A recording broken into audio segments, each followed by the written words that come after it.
Bonjour et bienvenue dans la semaine de l'écho. Activité en berne, baisse des exportations et de la consommation, chômage, crise immobilière, où va la deuxième économie mondiale? La Chine peut-elle éviter une crise économique majeure? Quelles conséquences sur la stabilité du pays et sur l'économie mondiale? On en parle dans un instant. IA, puces, biotech, quantique, l'Union européenne veut mieux se protéger face à la Chine. Ce mardi, la Commission a dévoilé une liste de technologies critiques et stratégiques qu'elle entend mieux surveiller. En plein bras de fer sino-américain, la défense des intérêts économiques, nouvelle priorité pour l'Europe, analyse à suivre. Enfin, le 8 septembre 2013, Xi Jinping évoquait pour la première fois son projet de ceinture économique de la route de la soie. En 10 ans, la Chine a investi autour de 1 000 milliards de dollars dans plus de 150 pays. Pour quels résultats? Nous ferons le point sur la situation en Afrique avec notre invité de la semaine. Mais d'abord, j'ai le plaisir d'accueillir Marie-Françoise Renard, professeure à l'Université Clermont-Auvergne, auteure de La Chine dans l'économie mondiale entre dépendance et domination aux presses universitaires Blaise Pascal. Elvire Fabry, chercheuse senior à l'Institut Jacques Delors, rapporteuse du groupe de travail sur les relations UE-Chine. Et Philippe Aguigné, enseignant à l'Institut national des langues et civilisations orientales et chercheur associé à l'Institut Montaigne. Bonjour à tous les trois. Et merci d'avoir accepté notre invitation. Bonjour. En juin dernier, le taux de chômage des jeunes a atteint 21,3%, 2 fois plus qu'avant le Covid. Et avec l'arrivée cette année d'un nombre record de diplômés sur le marché du travail, la situation est partie pour durer. Le reportage de Yenali et Catherine Atsé. Marissa est rentrée en Chine cet été. Malgré un master d'une prestigieuse université australienne, elle peine à trouver du travail. Je consulte des postes sur une application spécialisée. L'originaire de Tianjin dort à l'hôtel pour participer à un salon de l'emploi dans la capitale chinoise.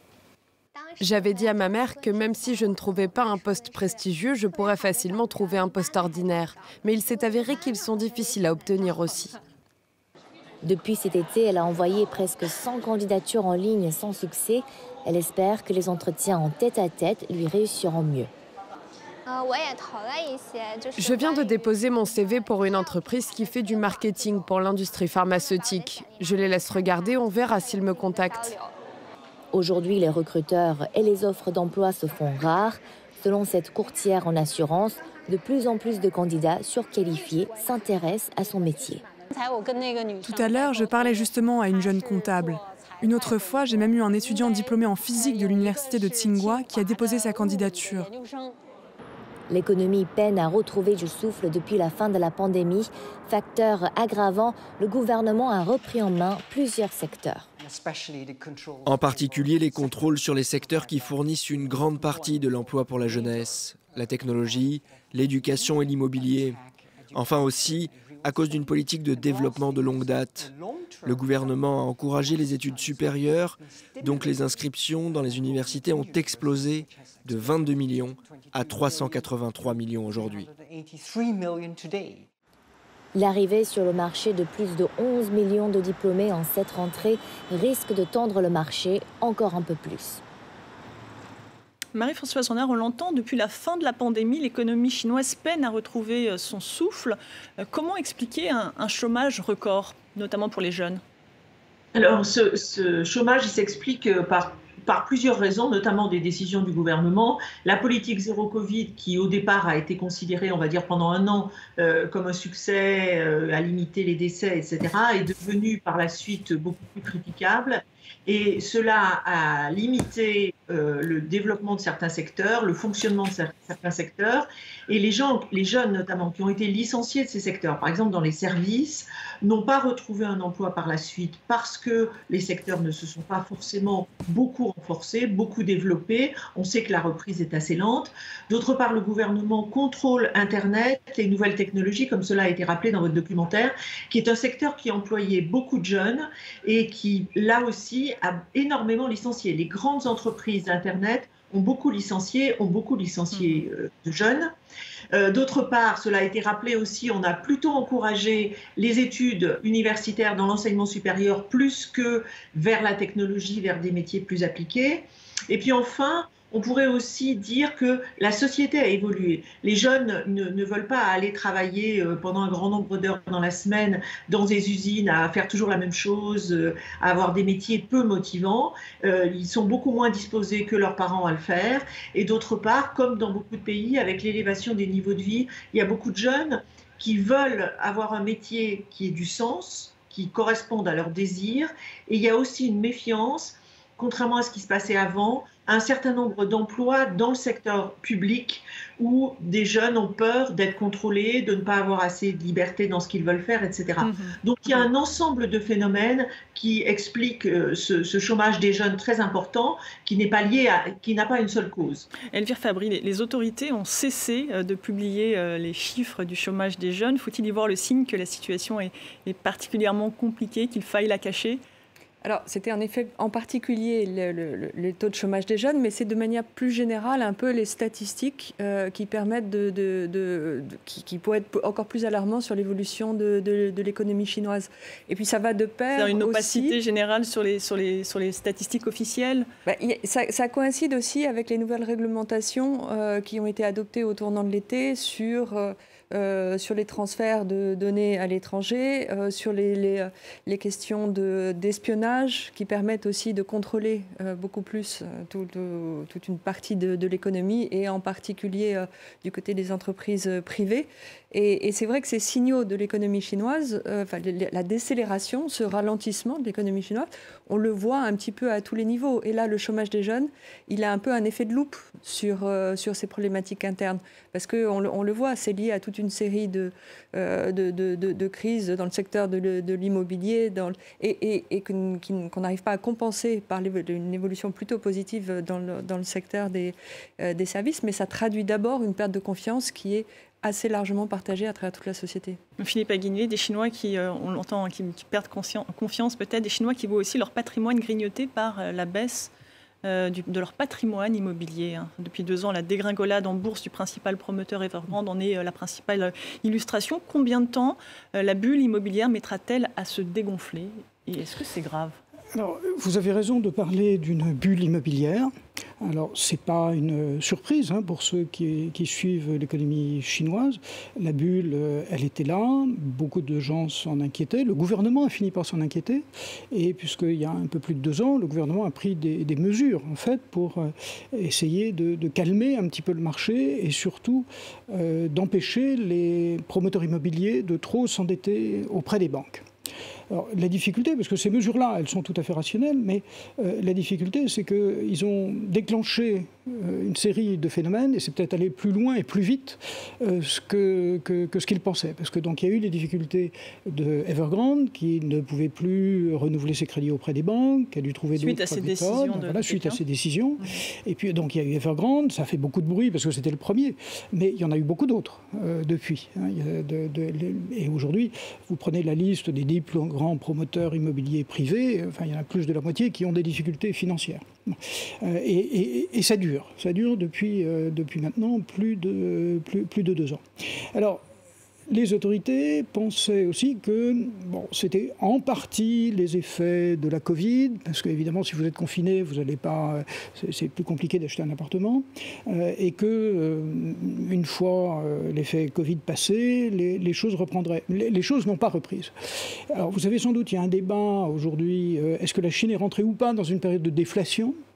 Il y avait des inquiétudes à ce sujet à l'été. Alors, déflation, je pense que c'est excessif de parler de déflation pour l'ensemble de l'économie. Mais en revanche, pour l'immobilier, on y est bien. Et pour rester sur le secteur de l'immobilier, le fondateur d'Evergrande a été placé sous surveillance policière. Comment vous interprétez cette mise sous surveillance ? Là aussi, pour ceux qui suivent un petit peu la Chine, c'est pas une surprise.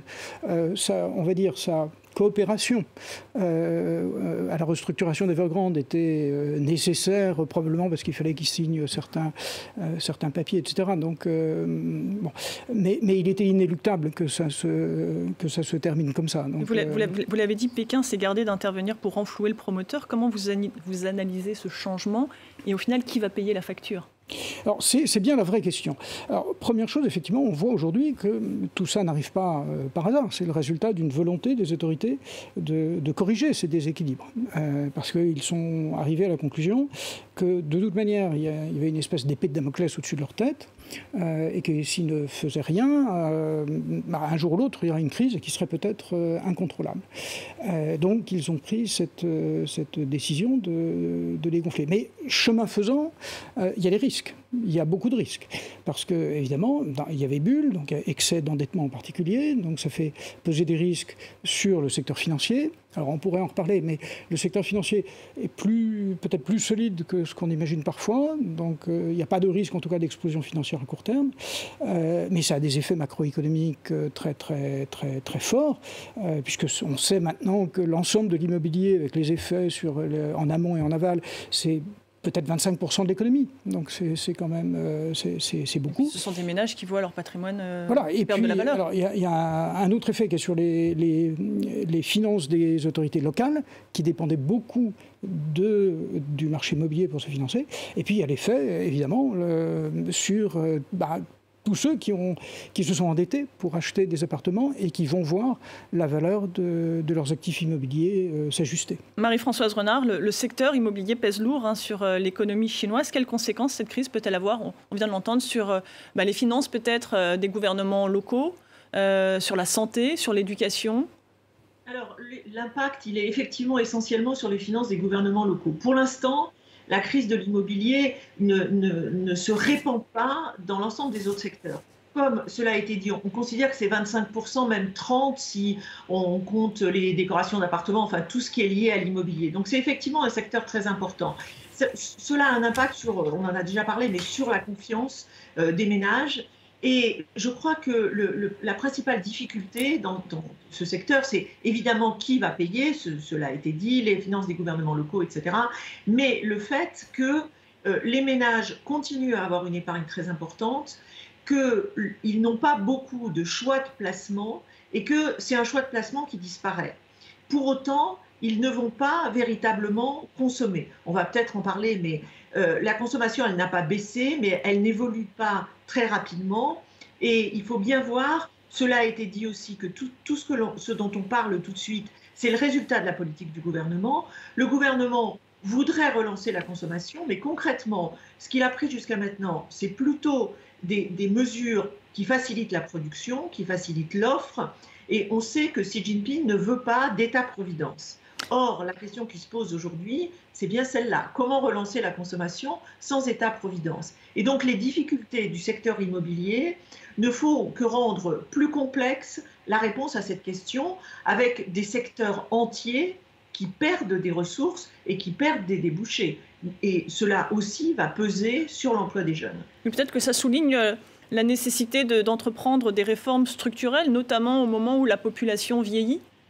Absolument. Et justement, on voit bien que si le gouvernement n'a pas une politique budgétaire, par exemple, très forte aujourd'hui, c'est parce qu'il considère qu'à court terme, c'est peut-être pas ça qui est le plus important, qu'il faudrait vraiment des réformes de fond.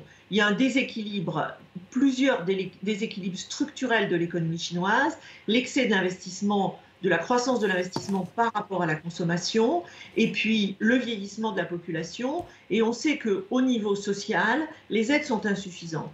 L'enseignement, les études coûtent cher, la santé coûte cher, et les retraites vont peser de plus en plus. Or, ce sont des secteurs, juste pour finir, il y a des réformes qui ont été faites, mais insuffisantes aujourd'hui.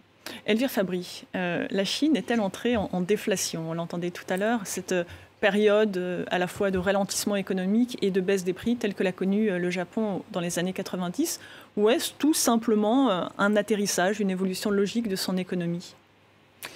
Non, on savait qu'il y avait un minimum de taux de croissance dont la Chine ne devait pas se rapprocher et constituait autour de 5%.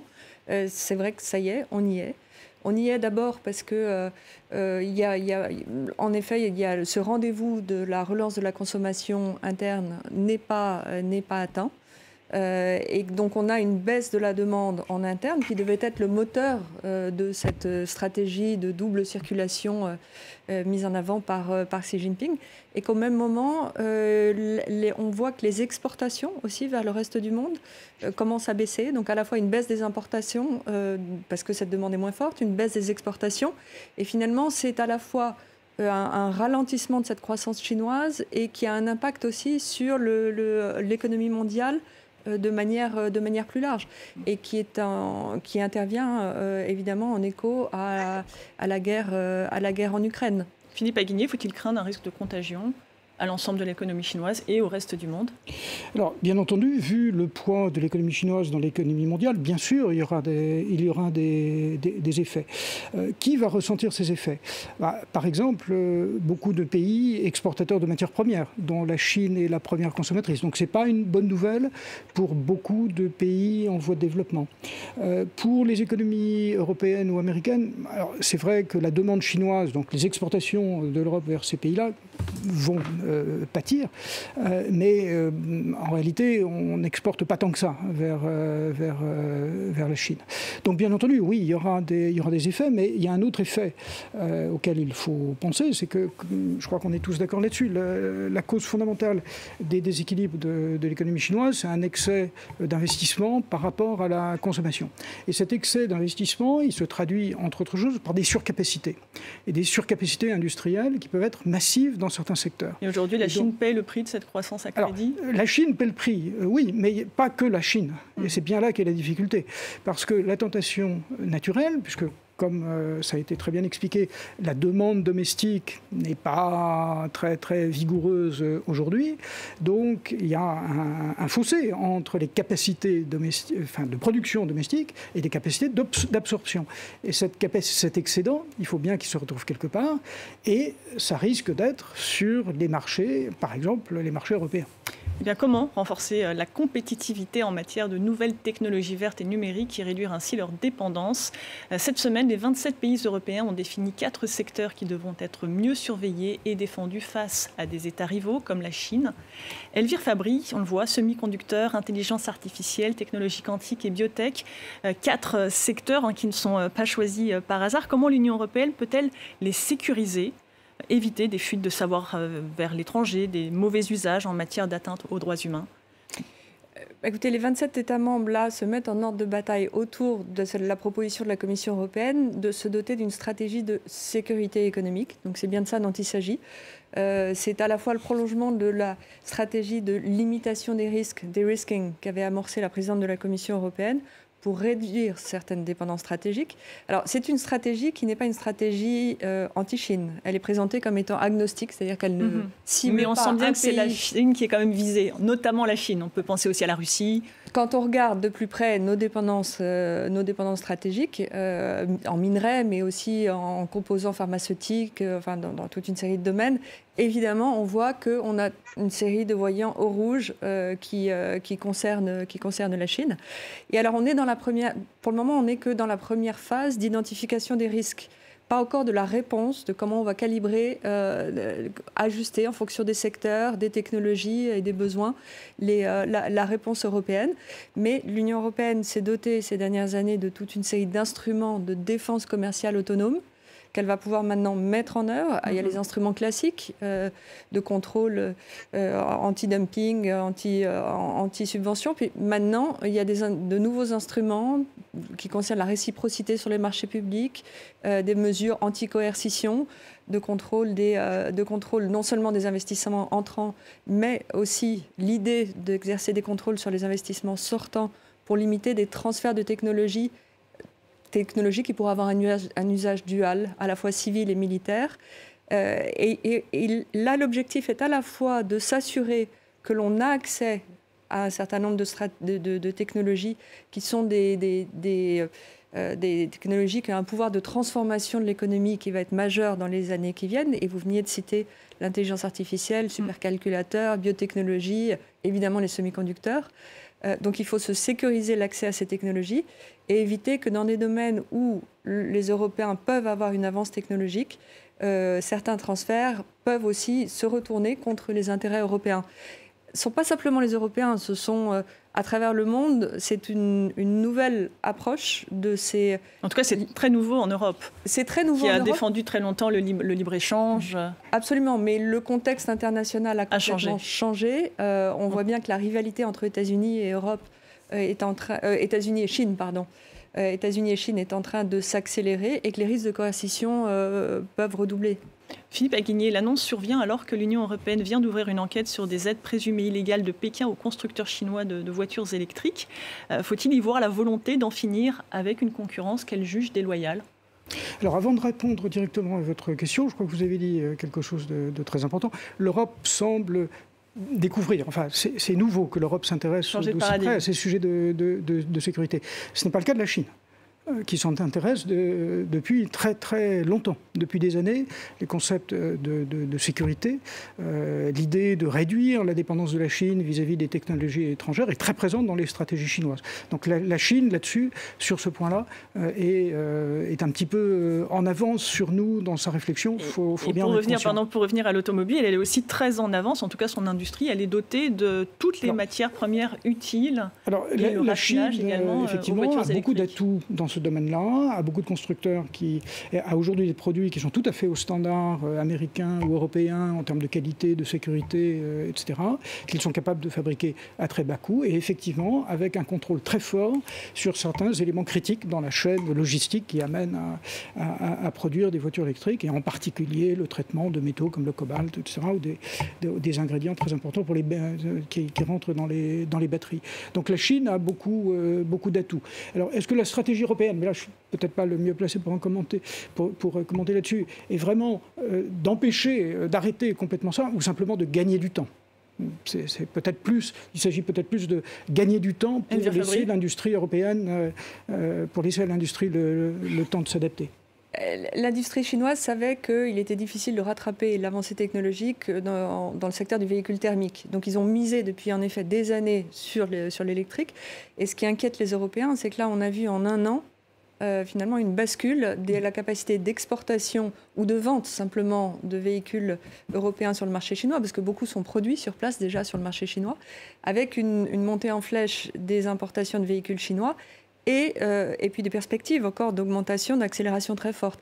Et sur des entrées de gamme, à un moment où on voit que l'accélération de la sortie des énergies fossiles russes fait qu'il s'agit maintenant d'équiper de manière beaucoup plus rapide toute une classe moyenne européenne avec des véhicules qui sont beaucoup moins chers, ce qui est le cas des véhicules chinois.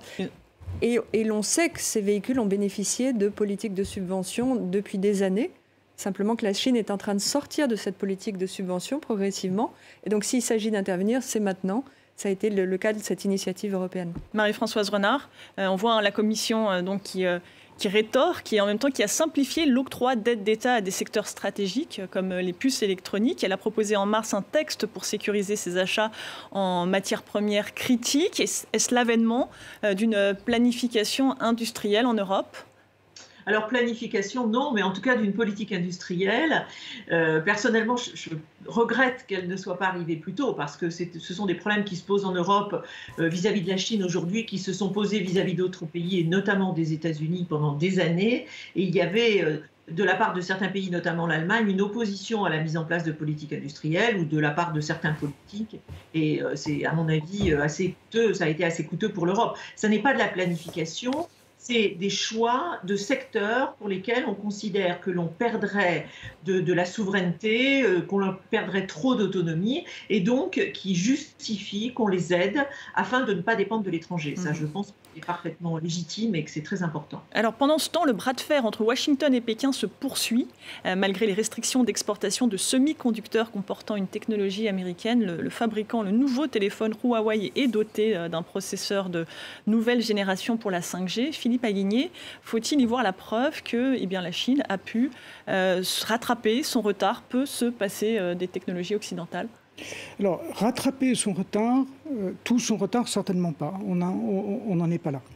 Il reste encore une distance entre ce que la Chine peut fabriquer et le NEC Plus Ultra, qui est fabriqué principalement par un. Mais on se souvient qu'en 2019, la fabrication de smartphones de la marque Huawei avait été mise à l'arrêt. Voilà.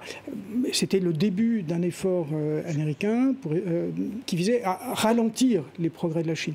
Je pense que les États-Unis sont bien conscients du fait qu'il y a beaucoup de recherches qui se passent en Chine. Donc l'innovation chinoise, ce n'est pas seulement à travers l'importation de composants américains ou l'achat de technologies étrangères, il y a aussi un effort domestique. Donc ils ne peuvent pas l'empêcher. Mais ils peuvent ralentir. Je pense le vrai objectif des sanctions, donc interdiction de la vente des composants les plus avancés à la Chine, ou interdiction aux fabricants des équipements les plus sophistiqués qui sont nécessaires pour fabriquer ces puces, interdiction de la vente à la Chine, c'était pour ralentir la Chine. Et là, cette nouvelle avec Huawei qui, de manière un peu inattendue, dévoile un téléphone dont on peut constater que la puce correspond à une technologie dont on pense ça n'était peut-être pas avant 2026 ou 2027 que la Chine arriverait à ce niveau-là. Et elle y est arrivée aujourd'hui. Alors maintenant, je pense qu'il y a beaucoup de gens aux États-Unis qui travaillent sur cette question pour essayer de comprendre ce qui s'est passé de leur point de vue. Est-ce que les sanctions étaient mal définies? Est-ce que ce n'étaient pas les bonnes sanctions? Ou est-ce qu'elles ont été contournées? Et je pense qu'il est trop tôt pour donner une réponse à cette question-là, mais très clairement, et d'un point de vue américain, il y a un signal d'alarme très fort. Marie-Françoise Renard, Huawei peut-il fabriquer suffisamment de puces de dernière génération pour satisfaire la demande chinoise ou la demande mondiale? A-t-il accès aux composants en quantité suffisante pour satisfaire l'immensité de son marché? Alors, probablement que c'est une question que Huawei a essayé de régler. Parce que l'objectif de la politique aujourd'hui, de la politique chinoise, c'est de moins dépendre des produits étrangers pour sa consommation et de substituer des entreprises chinoises. Donc l'objectif de Huawei et d'autres entreprises chinoises, c'est justement de pouvoir se développer suffisamment pour servir le marché chinois et ne plus avoir ces risques liés aux politiques extérieures, des pays étrangers, aux sanctions, etc., etc. Donc très probablement que c'est là-dessus que Huawei fait les efforts maintenant qu'il a progressé en matière de technologie. Elvire Fabry, dans cette guerre d'influence, la Chine dispose d'atouts précieux, l'accès aux terres rares, aux métaux critiques. Va-t-elle remporter son pari, être autonome, tandis que le monde sera bientôt dépendant de la Chine? On voit que ces sanctions ont un effet paradoxal qui est d'accélérer, de coordonner davantage aussi les entreprises au sein du marché chinois, même dans le secteur privé, et de maintenir toujours plus de soutien de l'État, notamment dans le secteur public aussi, toutes ces grandes entreprises.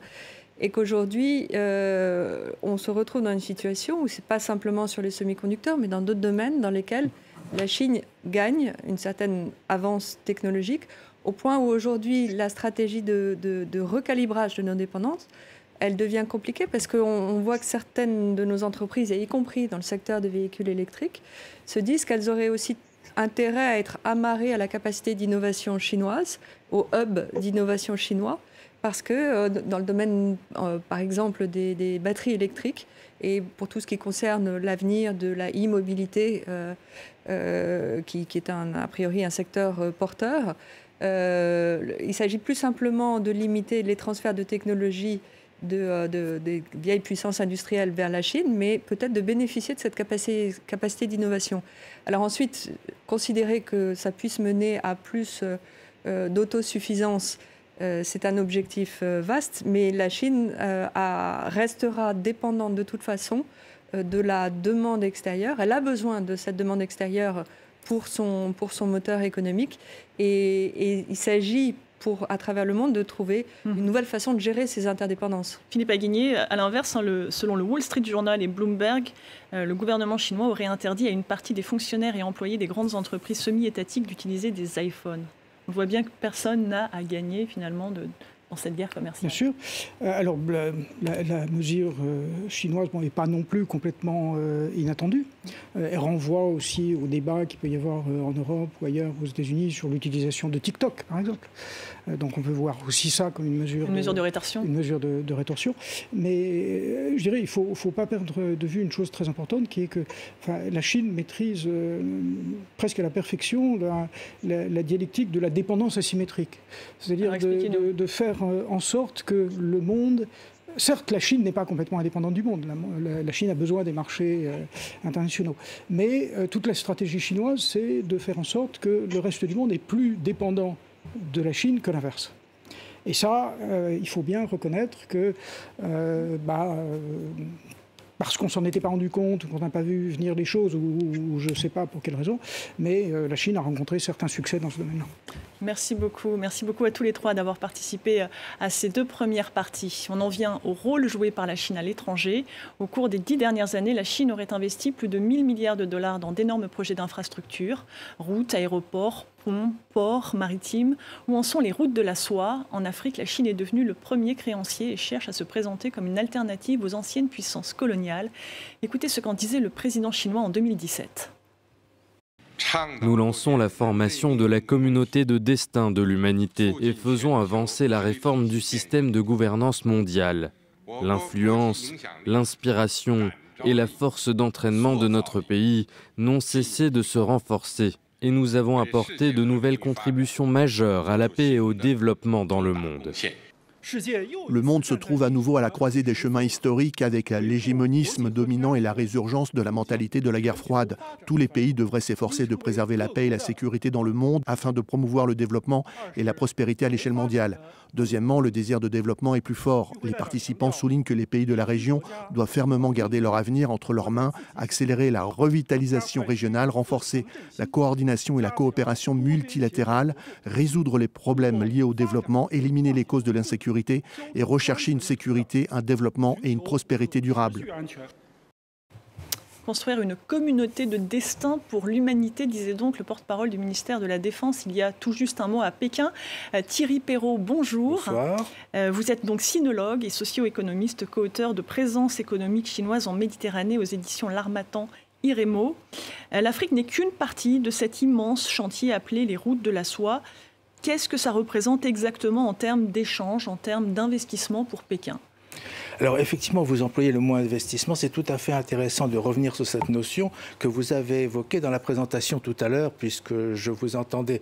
La Chine n'a pas investi 1 milliard de dollars, ou je ne sais plus quel chiffre, elle a financé.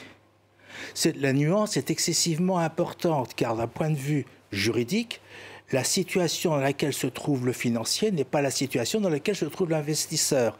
Soyons très didactiques. Lorsque vous achetez un appartement, vous investissez avec le concours d'un banquier qui finance. Bien. Donc, ce chiffre qui est énoncé, ça correspond aux opérations, aux projets auxquels peut participer la Chine et que la Chine peut éventuellement financer, mais dont elle n'en est pas pour autant la propriétaire.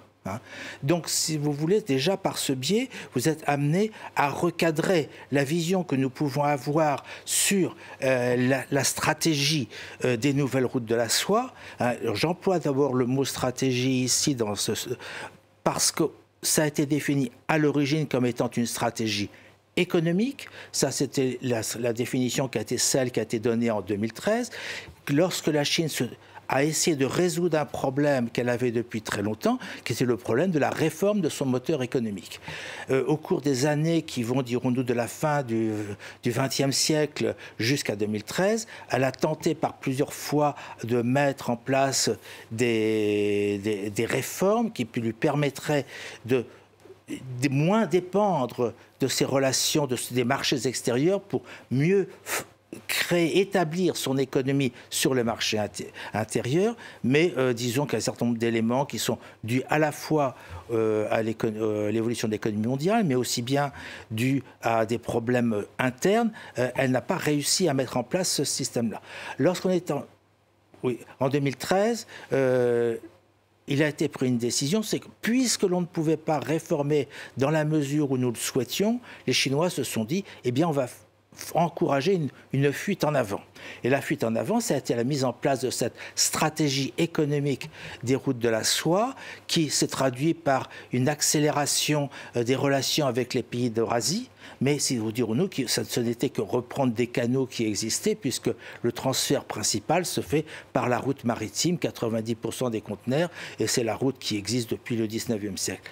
Et quelques années plus tard, ce à quoi on a assisté, c'est qu'un certain nombre de pays qui n'étaient pas directement partie prenante dans ce processus ont souhaité pouvoir rentrer, à commencer par les pays de l'Afrique, par les pays africains. Et alors qu'est-ce qui représente aujourd'hui ces pays africains dans ces routes de la soie? Alors dans ces routes, d'une manière générale, les échanges commerciaux de l'Afrique avec la Chine, c'est 3% du commerce chinois.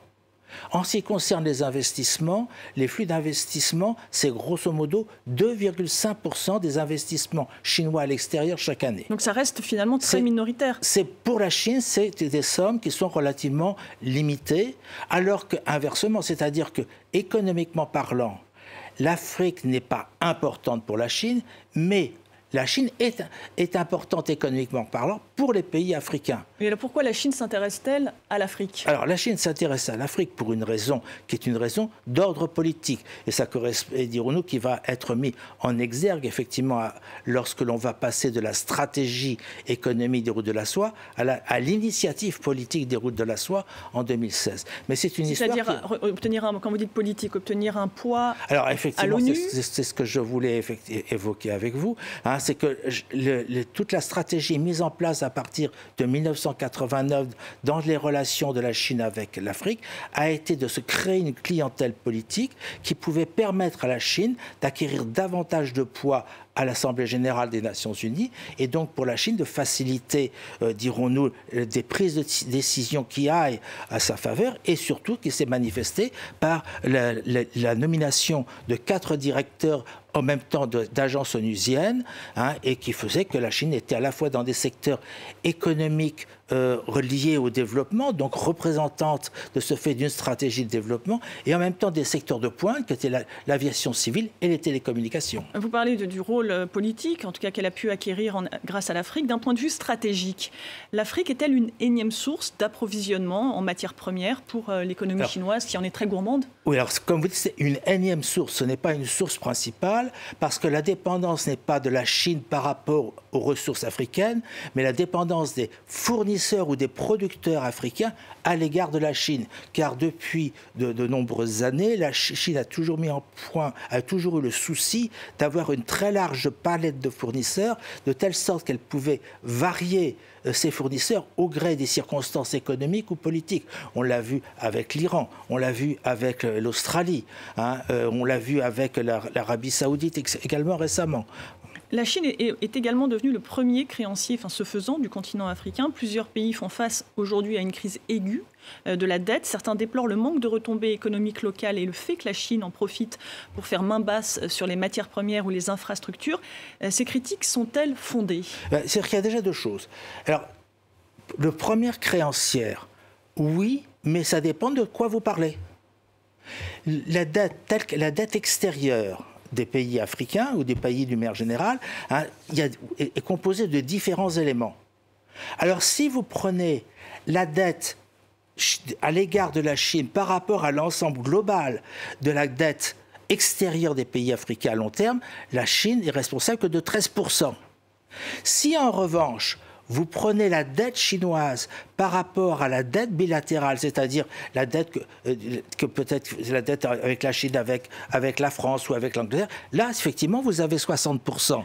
Donc, de ce point de vue, selon le point de vue que vous prenez et selon l'analyse que vous faites, effectivement, vous pouvez dire ça. Mais pour revenir à ma question, la Chine profite-t-elle de la fragilité de ces pays débiteurs ?